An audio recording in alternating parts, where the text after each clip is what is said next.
Hey Kingdom, welcome to Path of Exile 2 Asserted, where no one plays Monk as physical damage class. Well, I do, and it's amazing build. Let's just jump into the maps, and I will explain you how this stuff works. So, basically every build starts with an idea. This build started with the idea of playing something that no one plays. Basically no one plays Acolyte of Chayula, no one plays wind skills on Monk, and no one ever plays physical damage. Well, we do. We're playing physical damage Monk in the end game and preemptively answering your questions. This build is all content viable. You can defeat like any content, you can defeat Arbiter of Ash, basically what I did, clear like hardest maps. So it's like end game setup for Atlas, pretty cool, fun, easy to play, not one button but like few buttons, so it's pretty fun. Anyway, to be viable, any build should be able to do basically two things: clear basic mobs and clear bosses. So basically melt bosses, if you ask. Well, we can do both, so this build is amazing. When we're fighting basic monsters, we do it like this, so we're basically going in and then that's it. They basically starting to destroy themselves, and you can press buttons, but for those of you who don't like press buttons, actually there's like secret stuff for this build.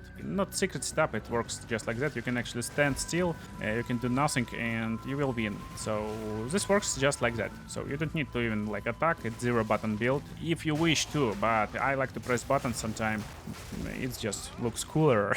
Yeah, it looks actually great. So how it works and how clear works. Well, it all starts with our first skill, Wind Blast. Wind Blast is a basic wind skill. You will push enemies away, so you're pretty safe when you're using it. And it will generate stun. It will generate more stun build-up. That's actually our secret weapon against bosses and elite enemies. We will generate lots of stun. And that's how it looks like. You just walk around, you hit with your like skill, and that's it. If you want leveling build, with also only physical skills, basically this, I will leave it in description, in pinned comment, but that's endgame version. So in endgame, we got more slots, and that's basically how we're using Wind Blast. We're making sure that we're not stunning enemies actually. We're building up stun, but we're not stunning them. We use Bring support gem will do exactly this. So it will generate more stun, we will deal more damage to stunned enemies. And why do we need not to stun enemies? Well, we don't want to stun them, we want only to build up this like this yellow bar. Staggering Palm will stun any enemy who is primed for stun. Again, we will use it against bosses to stun them, we will use it against basic mobs. So normally when you're walking, that's my basic attack, so it looks like this, it's basic attack. But when I prime him for stun, oh, that's a good example. So if she's primed for stun, you see this yellow glow. Basically we see yellow glow over here, we see this yellow bar almost filled, and we can't fill it completely with our skill. We're also breaking armor, more on that later, but again it helps when you're dealing physical damage mostly, and also some chaos damage. But right now I will use Staggering Palm. So Staggering Palm, bam, she's stunned. Now my basic attack will launch projectiles. You see, these projectiles will actually bleed, poison her, and that's like that's a combination for clearing stuff. So basically our idea is to stun someone, then we get these projectiles, and now our basic Wind Blast shooting extra projectiles in every direction, but also in the front, so it's double damage in front. That's just crazy. Basically Staggering Palm shoots projectiles. And how it works? When you stun enemy, you actually get this buff for 10 seconds, but you can stun them a little bit more. So you see, I got 10 seconds, but now Pam 18, I stun again, now I got 30 seconds. So basically I used it 3 times. After 3 times, we get like half a minute of this awesome buff, and we can run around and do this stuff. But this skill got extremely low attack speed, so it's not super fast. This skill got insanely high attack speed, so we're shooting like million projectiles in a matter of seconds. And this skill is Willing Assault, so that's kinda extra stuff on top. You don't even need to use it, but it's fun. And I use it with basically a Rapid Attack 3. It will deal less damage, but it increases attack speed, with Regal Ferocity for more attack speed, since it's used in weapon set number 1. Rage 3 to generate more attack speed when we attack at not at full rage. Even Cadence is great. You will generate more attack speed each time you're using this skill, but you can't use it more than 6 times in the last 4 seconds. This skill takes lots of time to actually hit, so it's impossible to actually hit it like 6 times in 4 seconds, and you're basically getting like loads of attack speed on top. It's pretty fun one. And last but not least, Practiced Combo. Practiced Combo will generate more combo on hit. We're hitting fast, we're generating more combo, but that's for boss melting, more on that later. For now, let's take a look at support gems for Wind Blast and Staggering Palm, and they are pretty weird. So Wind Blast, rapid attacks for more attack speed, makes sense. Rage to generate rage, more damage, more attack speed. Brink, I already told you, do not stun enemies. But then we get poison and corrosion, so that's what gives us ability to actually melt armor of enemies. So poison, with poison 3 we'll actually have more poison magnitude against bleeding targets, and corrosion will eat enemy's armor based on poison damage dealt. At the same time, Staggering Palm will have bleed, so now we have a chance to inflict bleeding. Therefore, Staggering Palm will inflict bleed on target, that will inflict more magnitude of poison, that will eat armor a lot more faster, and we deal just a lot more damage. Then on Staggering Palm we of course using prolonged duration for more skill duration, so we don't need to activate it often, and we're finishing with Nova projectiles to hit in 4 directions, basically in 5 directions. That's like main part of the skill, but then I added fork, so projectile sometime fork, it's pretty fun, and projectile acceleration for more projectile speed and more damage. That's it. But our clear actually works also with our Herald of Blood and Herald of Plague. Mostly Herald of Blood, you don't even need Herald of Plague. Still, I recommend to use it, it's pretty fun combination. Herald of Plague will spread poison around enemies, so if you only poisoned enemy for some reason, maybe enemy is not bleeding right now, it will spread forward, but at the same time Herald of Blood will be used with poison 3. Why? Well, Herald of Blood, when you inflict bleeding on target, will detonate this target after he dies, and it will hit enemies. But you can't actually inflict bleed with Herald of Blood, because it's pay-off skill. Pay-off skills can't interact with condition it's paying off, basically. But when you inflict poison with Herald of Blood, basically someone explodes after first bleed, it will hit enemy, and now it can poison enemy. Well, enemy is poisoned, now we're adding Bursting Plague. Whenever enemy is poisoned by Herald of Blood, this enemy will be blown up. After enemy is blown up, well, it hits nearby enemies. Well, what happened? It hits them with Bursting Plague, which is not Herald of Blood, and this can inflict bleed. And when it's inflicting bleed, well, it's basically inflicting poison again and again and again, and that's how it works. It's just fancy, funny combination rotation, and we finish it off with Overreach for more damage and Concentrated Area for more damage. That's it. So that's our combination for clearing, and again, it works just like magic. It's super fun to see something fresh on your screen, not basic like lightning and ice explosions. And as you can see, they even when they hitting me, they starting to spread poison and bleed and detonate themselves. Why? Well, because I got Wind Dancer. It not only giving me protection, but also when someone hits me, it inflicts bleed, it inflicts poison with magnified area and concentrated area for more area of effect and more damage, and that's pretty much like fun stuff. So if someone hits you in the heat of a battle, well, that's basically most of the time end for whole party of mobs, because this party is destroyed right now. So that's our like screen clearing layers. But also I haven't mentioned that every good build should have some defensive protective layers we need to survive. Well, for survival again we will use Wind Dancer, but also Ghost Dance. So we playing Monk and we get access to most broken part of the passive skill tree, I would say. And this broken part is basically over here. So it's loads of evasion, but also we will gain deflection rating based on our evasion. I'm using like not the best armor, it's just 1.9k evasion rating right now, but most importantly we're getting this deflection rating on this armor. Well, guess what? Our total deflection rating right now is 44% with full passive skill tree, and it's pretty big number. We can basically deflect 40% of incoming damage, which is just insane thanks for these nodes. So we're using just pure evasion based armor. If I level up a little bit more, I can actually invest over here and get even more deflection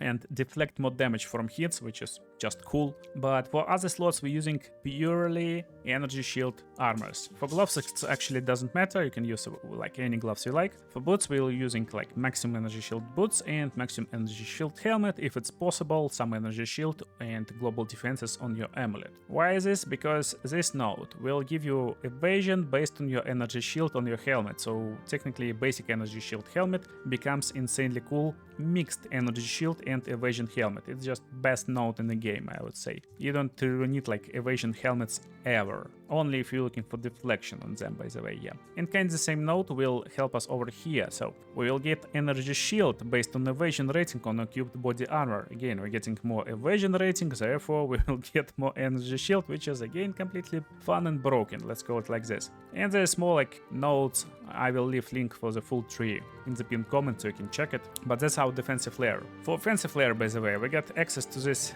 agonizing calamity and it's just insane. 40% increased chaos damage and 40% increased physical damage. Well, we're affected by Herald of Plague and Herald of Blood. Guess what? We're affected by both of them. This means we're increasing not only physical damage but also chaos damage, and we're playing Acolyte of Chayula, therefore we get increased chaos damage, we got like extra chaos damage when we're running around, and also I invested a little bit over here in increased chaos damage. If you're greedy, you can even invest over here to get extra chaos damage on top. That's like super powerful actually, pure chaos is just insane. I don't need it right now, but anyway, that's basically how our insane damage scaling works. Now, last part of the puzzle, boss melting. Yeah, how we melt bosses? Well, let's go and find boss first. We need to defeat a bunch of green guys before we attempt the boss fight, but as you can see, green guys is not a problem when you're just spinning around like a spinner. Oh my goodness, this guy is so cooked right now. I can't even play in third person.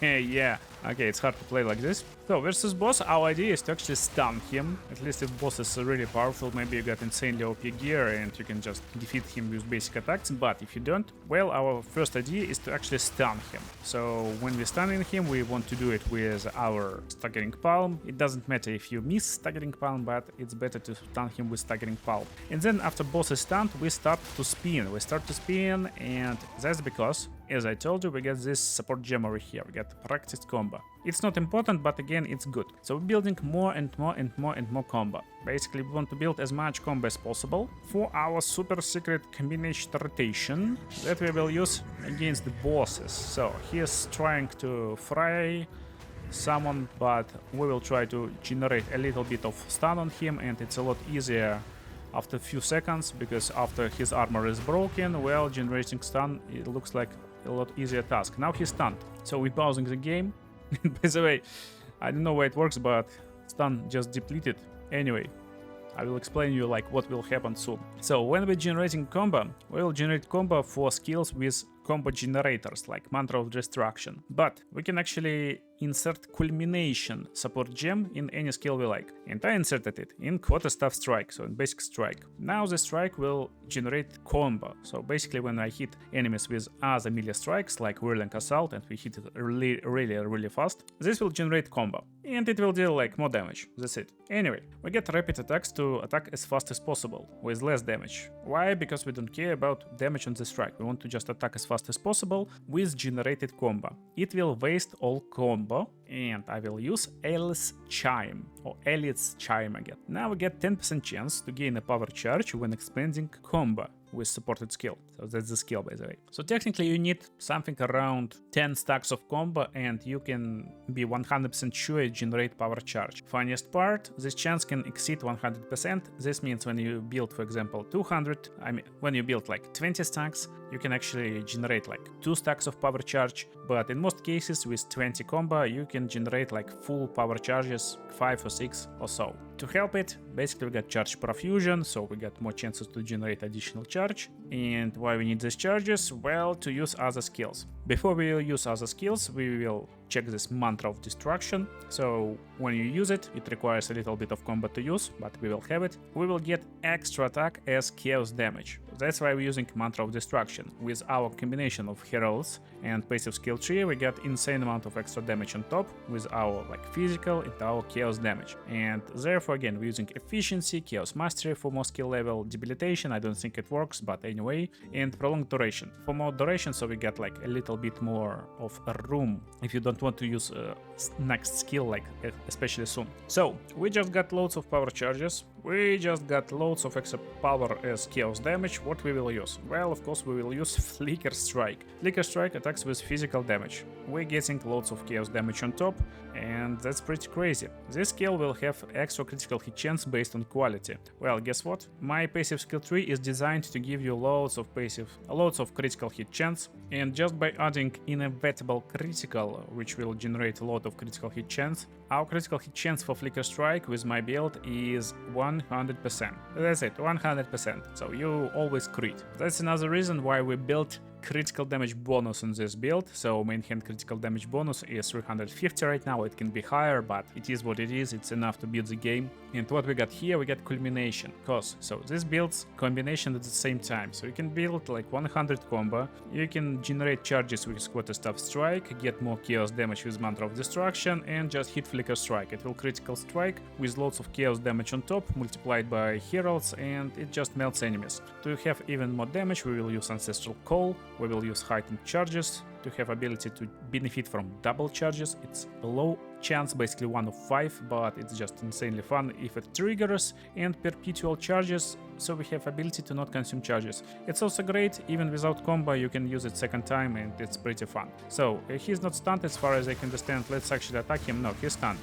So I generated a little bit of combo, we get 25.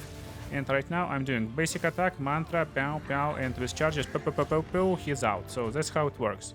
And we actually haven't used charges, so we can use it like once again if he would be alive, but he's not. Because we get 100% critical chance and we basically melted him. And I mean, look at him now, he's just a pile of garbage. But I got 2 surprises for you. So, first one.